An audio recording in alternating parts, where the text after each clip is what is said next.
From the very beginning of this year, Donald Trump and Republicans have failed to deliver on their core promise to lower the high cost of living in the United States of America. In fact, what Donald Trump and Republicans said is that costs were going to go down on day one. But costs haven't gone down. They're going up. Inflation is going up. Under Republican policies, housing costs are going up. Child care costs are going up. Grocery costs are going up. Electricity prices are through the roof. And now, because of the Republican refusal to extend the Affordable Care Act tax credits, tens of millions of Americans are about to experience dramatically increased health care costs. In some cases, their health insurance premiums will increase by $1,000 or $2,000 per year. That is unacceptable. It will be unaffordable for working class Americans, middle class Americans, and everyday Americans to be able to go see a doctor when they need one. And so House Democrats and Senate Democrats have been fighting hard to address the Republican health care crisis and to lower the high cost of living for everyday Americans in the United States of America. Because the reality is, America is too expensive. And far too many people are struggling to live paycheck to paycheck. They can't thrive, they can barely survive. And that's why Democrats have been waging this fight. And we'll continue to wage this fight. No matter what comes over to us from the United States Senate to the House of Representatives at some point this week. Our position as House Democrats has been crystal clear. We will sit down with any Republicans, anytime, any place, anywhere, in order to find a bipartisan path forward, but we're not down with their my way or the highway approach to governance. That's failed the American people. It's been a disaster for the American people, and the American people know it, which is why last Tuesday, Republicans all across the country got wiped out. One of the most decisive off-year elections ever in modern American history. And so as House Democrats, we know we're on the right side of this fight, the right side of the American people. And we're not going to support a partisan Republican spending bill that continues to gut the health care of the American people. And we're going to continue the fight to extend the Affordable Care Act tax credits. And if it doesn't happen this week, next week, this month, next month, then it's the fault of Donald Trump, House and Senate Republicans, who continue to make life more expensive for the American people. Questions?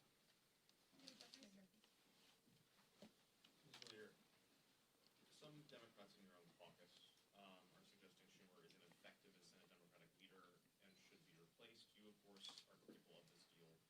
Do you view him as effective, and should he keep the job? Yes and yes. Do you trust, in this deal, there is language for President Trump and the Trump administration to reverse some of the firings that happened during the shutdown. Do you trust that the Trump administration and the president is going to sign off on that and reverse the people who have been fired? We'll have to evaluate the legislative language, and we'll have a caucus meeting later on this afternoon, and we'll get a presentation from Rosa DeLauro, the top Democrat on the Appropriations Committee. The overwhelming majority of Senate Democrats, led by Leader Schumer, are opposing this bill in the Senate. And they'll articulate, there are a variety of different reasons that the bill is being opposed strongly by Democrats in the Senate, the overwhelming majority of them. And there'll be a variety of different reasons that we articulate in the House. Now, certainly we're going to continue to stand by our hardworking federal employees. By the way, Donald Trump and Republicans, this toxic administration, they fired more than 100,000 federal employees prior to the shutdown that they started beginning. So, of course, there's reason to be deeply skeptical of the administration and their motives as it relates to the hardworking federal civil servants and the federal workforce. And we will continue to be deeply skeptical of their intentions. They spent the whole year implementing the toxic parts, the most toxic parts of Project 2025, after lying to the American people last year, saying they didn't know anything about Project 2025.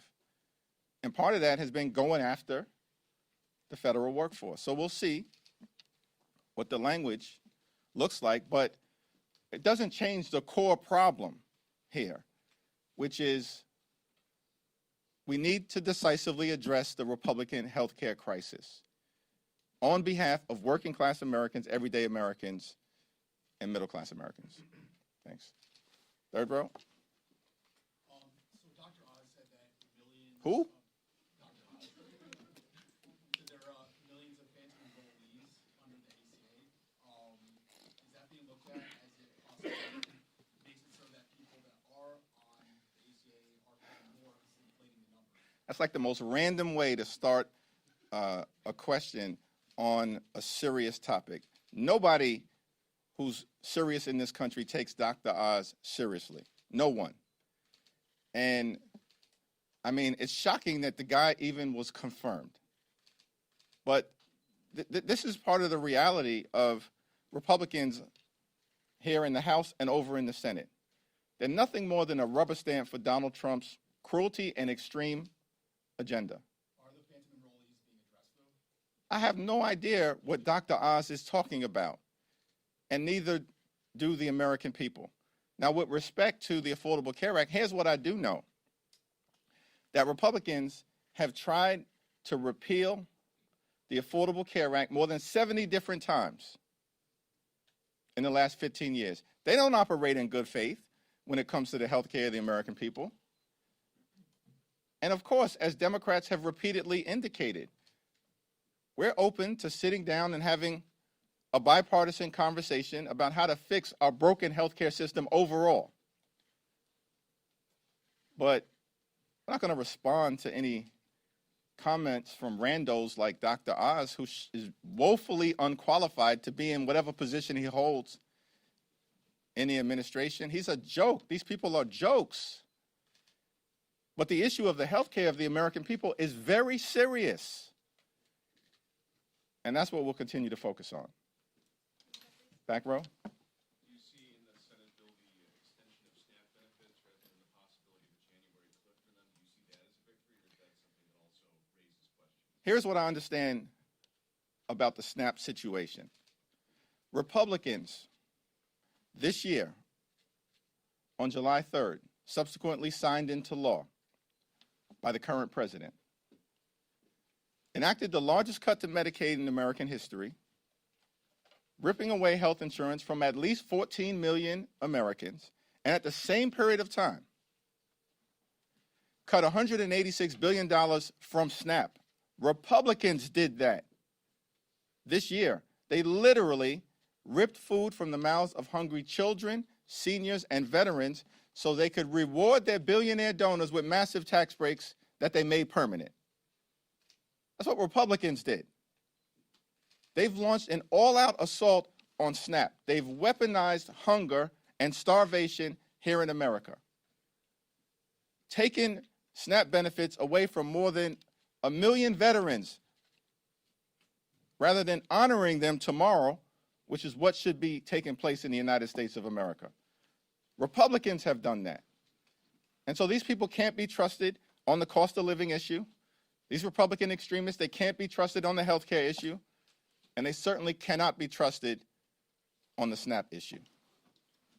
As you know, this has been the longest shutdown in American history. You've seen chaos at airports, delayed SNAP benefits, people losing their jobs. And yet, the deal that Democrats agreed to has been a deal that's been on the table for a while now. Still no policy outcome on health care. So what do the American people gain from the past Our fight in the House of Representatives will continue to address the Republican health care crisis. We'll continue that fight today, tomorrow, this week, this month, next month, this year, next year. We're going to continue that fight to fix our broken health care system and lower the high cost of living for the American people. And the American people know that we're on the right side of this fight.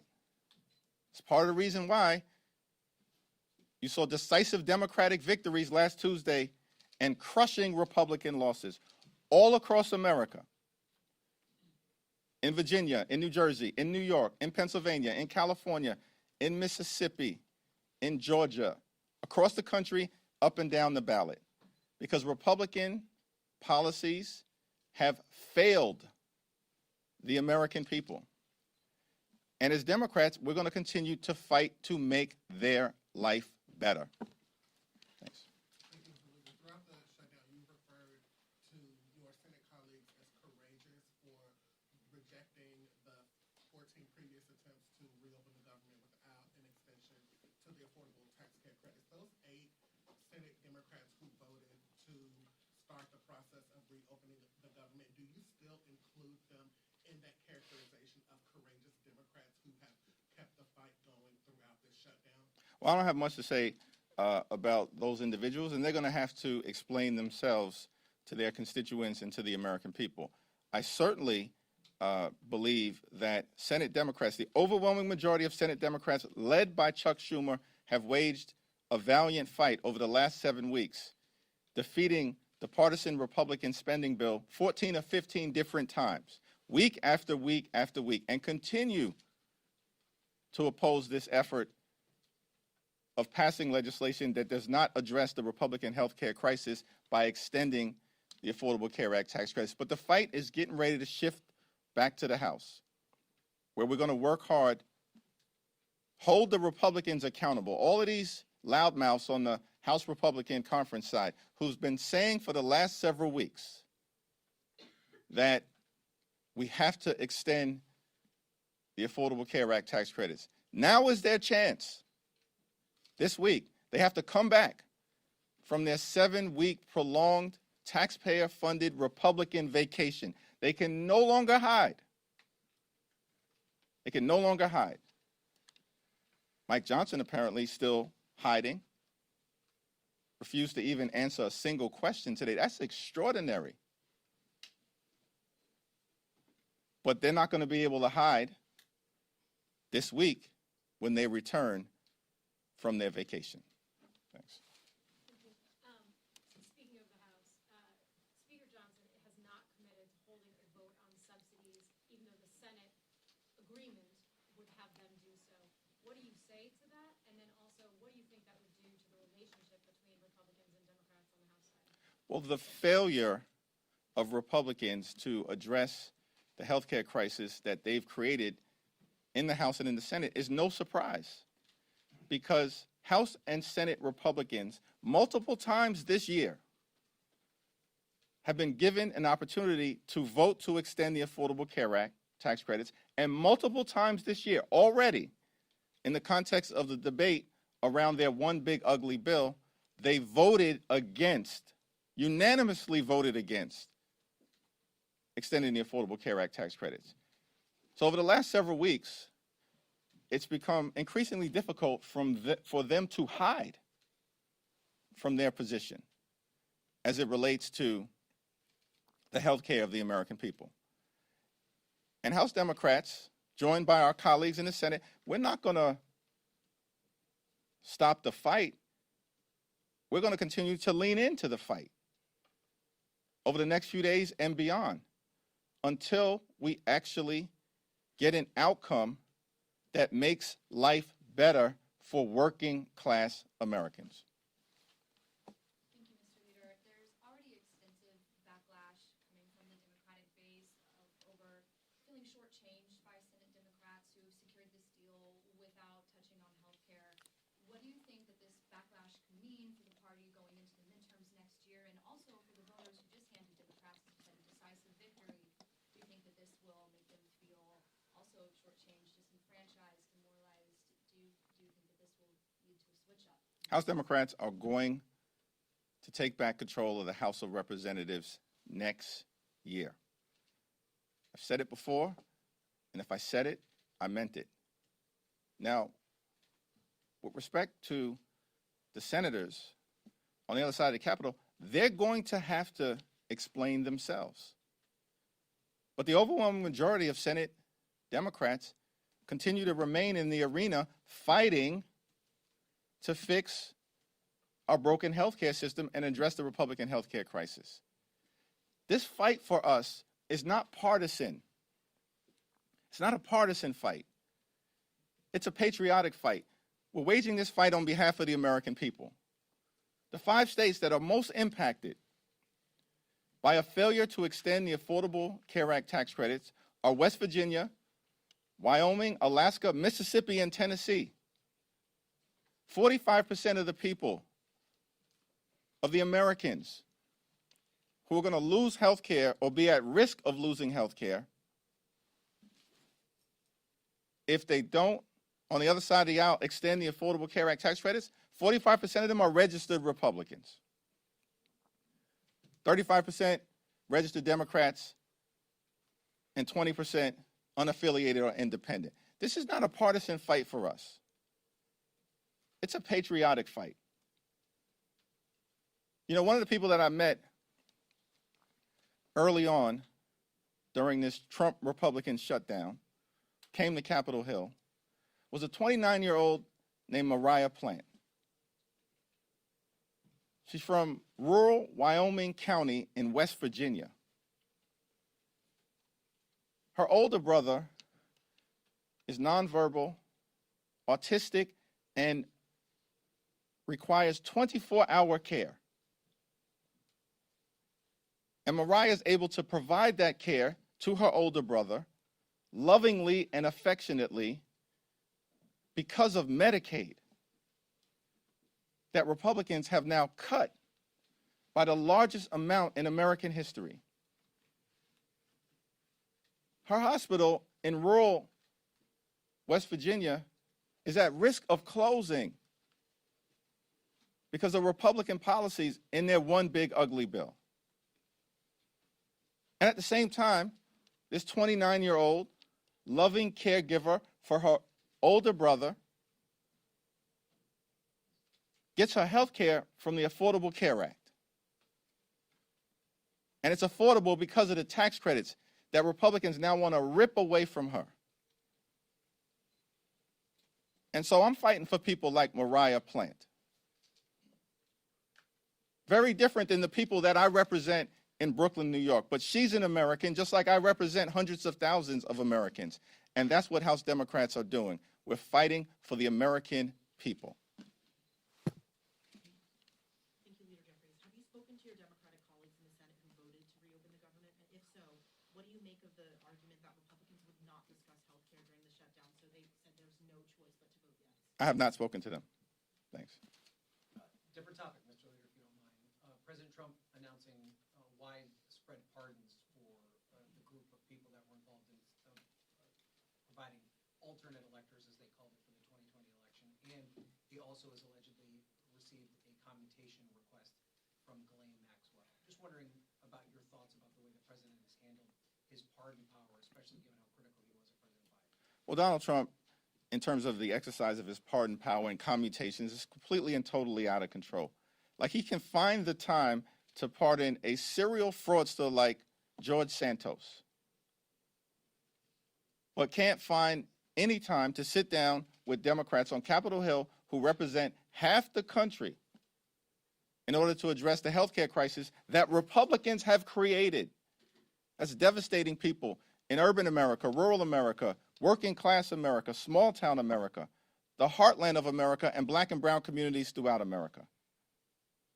And so what we're seeing with these toxic pardons and commutations coming from Donald Trump is more of the same. And look, the American people know these extremists on the Republican side have gone too far. And the crazy part about it is that they went too far on day one of Donald Trump's presidency. And it's been downhill ever since. On day one of Donald Trump's presidency, this guy pardons hundreds of violent felons who brutally beat police officers, 140 of whom were seriously injured. Life-threatening injuries in many cases. And then unleash these people on communities all across the country in ways that put those communities at risk. And what we've seen from Donald Trump since day one, since those toxic pardons of those violent individuals, is more of the same. From a person who promised to lower costs on day one, but doesn't give a damn about the American people. And what has taken place over the last 41 days is that the American people have seen Democrats fight for them, fight to make life better for them, fight to drive down the high cost of living for everyday Americans, and fix our broken healthcare system in the face of this overwhelming Republican assault on the healthcare of everyday Americans. And Republicans continue to stand up for the wealthy, the well-off, and the well-connected. Thank you, Leader. Whether fair or unfair, Leader Schumer is taking a lot of heat from members of your own party. Why do you think he is the right leader for this moment, and why do you think he should stay leader of Senate Democrats? Yeah, as I've indicated, listen, Leader Schumer and Senate Democrats over the last 7 weeks have waged a valiant fight on behalf of the American people. And I'm not going to explain what a handful of Senate Democrats have decided to do. That's their explanation to offer to the American people. What we're going to continue to do as House Democrats, partner with our allies throughout America, is to wage the fight, to stay in the Coliseum, to win victories in the arena on behalf of the American people, notwithstanding whatever disappointments may arise. That's the reality of life. That's certainly the reality of this place. But we're in this fight for all the right reasons, because the extremism that has been unleashed on the American people is completely and totally out of control. Life hasn't gotten better for everyday Americans under Donald Trump and compliant Republicans. It's gotten worse. And the American people know it. And we've got to continue to stay in this fight until we end this national nightmare. And that's our commitment to the American people. We're in this fight until we end this national nightmare and can get back to a place where we continue America's long, necessary, and majestic march toward a more perfect union. Thank you.